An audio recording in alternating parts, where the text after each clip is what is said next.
O senhor é muito criticado por não entender de economia, embora esteja reconhecendo que não entende muito, e é muito criticado também pela mentalidade de militar nacionalista estatizante, essa mentalidade, como dizem os seus críticos e como uma parte do seu histórico de proposições na Câmara também mostra, num certo sentido, pelo menos de acordo com essas alegações. Então a escolha, a sinalização de que o Paulo Guedes, um economista liberal, será o seu eventual ministro da Fazenda, foi uma maneira de matar dois coelhos com uma cajadada só? Não, da Fazenda barra planejamento. Já fundir isso daí. Eu vejo em Brasília um partido indica o ministro da Fazenda, outro do planejamento. Daí tem uma briga.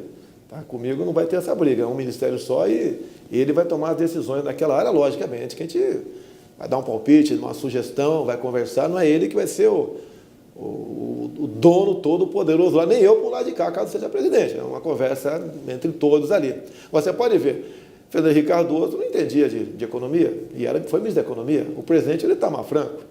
Os assessores lá do FHC, que criaram o RV e o Plano Real, eram assessores, economistas, que já vinham de planos econômicos que tiveram sucesso no passado, e acabou dando certo. A Dilma Rousseff era a única economista dos últimos tempos, levou o Brasil onde estava. Até costumo brincar, né? Ainda bem que eu não entendo economia como esses caras. Olha onde esses caras tão entendidos de economia botaram o Brasil, tá? Lá embaixo. Mais uma coisa? Não, a escolha do Paulo Guedes é da mentalidade estatizante também. Não, mas depois estatizante. Tentam me atacar. Tá? No período militar, sim, o Brasil foi estatizante. Até dou um exemplo. O nosso parque gerador de energia, Itaipu Binacional, teria como fazê-la com dinheiro privado? Alguém teria dinheiro para fazer aquilo? Aplicaria nisso? Não. Foi aqui a questão militar. E o militar conseguia manter as estatais funcionando, por quê? Raramente tinha pressão política para indicar padrinhados para lá. Tanto é que você vê, alguns falam, não se investigava. Mas pega os generais, presidente, vê se tem algum rico. Nenhum ficou rico. Até os seus ministros, né, em grande parte, militares, nenhum ficou rico também. Isso daí me ataco porque eu votei contra algumas propostas em 94. E pego então votações de 24 anos atrás, né, que se tivesse dado errado, não estariam me criticando. Mas, como deu certo, me critico.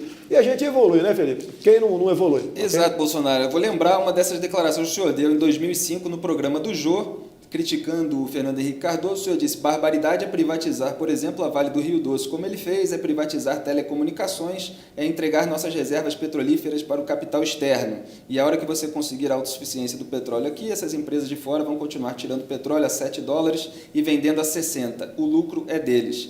Quer dizer, o senhor fez uma crítica aí às privatizações do governo FHC. A das telecomunicações, o senhor não se arrepende? Não acha que deu certo e que os pobres agora, por exemplo, têm acesso mais prático ao celular? É uma questão de momento, Felipe. Você não tem muita votação minha que deu certo, o pessoal não critica. A questão da Vale do Rio Doce, se não me engano, foi 4 bilhões de reais. O nosso subsolo está na mão de outros e você arrecada em torno de 4% do preço daquele minério de acordo com o valor da bolsa lá fora. É muito pouco. É muito pouco. Entregaram todo o nosso subsolo. É muito pouco. Você pode ver, recente decisão agora. A China está tirando o nióbio de Catalão, Goiás. Eu te pergunto, o nióbio praticamente não é só nós que temos? Tá? Podia ser uma empresa, não precisa ser estatal, não. Pode ser uma privada nossa. E que você agregue valor nisso, não exporte isso in natura. Eu fui, inclusive, em Araxá, que também lá tira nióbio, né? A CBMM. E você vê umas 60 bandeiras na entrada da empresa. Que bandeiras são essas? De que país? Países que importam o nióbio nosso. Tem país que não tem o que fazer com o nióbio, mas estão fazendo reservas estratégicas. Agora, a utilidade do nióbio, inclusive o Japão faz até bijuteria, né? A liga ferro-nióbio de nióbio ajuda, inclusive, na estrutura de prédios. É muito mais seguro no tocante a abalos sísmicos. A China fez um gasoduto lá de 9.000 quilômetros dessa liga, porque não tem rachadura, você consegue dar vazão dobro de gás na mesma bitola. Tá? A Alemanha usa em chassi de automóveis, tem até chip inteligente que controla a entrada de ar e calor em prédio, aplicando em vidros feito com nióbio. Essas aplicações todas, tá? Uma coisa que só nós temos que botar o preço nisso e não entregar para que apenas 4% do valor disso do mercado lá fora chegue para nós aqui. É entregar o nosso patrimônio isso aí. Agora, em relação às privatizações, o senhor faz uma série de ressalvas quanto à privatização de estatais, de setores estratégicos, da Petrobras, por exemplo. Quando é que começou o senhor a caminhar para essa bandeira mais liberal, que agora o senhor vende como a sua bandeira como candidato, e até onde vai esse liberalismo econômico? Bem, eu aprendi com a privatização da Embraer, no Golden Share. Eu aprendi lá que existe uma maneira de você não privatizar, vamos dizer, para o capital outro qualquer, e de repente essa empresa passar na mão de países outros que não aceitam o liberalismo. Até o Trump falou há pouco tempo, o livre comércio nós admitimos com países que admitam fazer o mesmo em seu solo. O recado foi para a China, basicamente. Eu costumo dizer, a China não está comprando no Brasil, a China está comprando o Brasil. É uma preocupação minha no tocante a isso daí. Você pode ver, vão começar, já está bastante avançado o estudo, a vender terras agricultáveis para o capital externo. O grande comprador vai ser a China. Todos os países do mundo buscam a sua segurança alimentar. Nós estamos entregando essas áreas férteis para outros capitais, por coincidência, a China aqui, poderia ser um outro país qualquer, e nós perderemos a nossa segurança alimentar. Eu te pergunto, Felipe, se na tua casa eu fosse o dono da despensa, o que você almoçaria amanhã? Não é o que você pretende, é o que eu quero. Então, isso é uma questão estratégica. A questão da nossa energia aqui no Brasil é estratégica. Pela Golden Share, você pode partir para isso. Simplesmente entregar para outro capital fora do Brasil, você tem que botar na mesa e estudar estratégica. E o Brasil não tem inteligência estratégica. Agora, quais estatais, por exemplo, poderiam ser privatizadas e quais poderiam ser extintas, como o senhor já defendeu também? Em torno de 150. Isso carece um estudo, foi recomendado a não citar A, B ou C, sem conhecer com mais profundidade, para não pegar a empresa X e dar pancada em mim.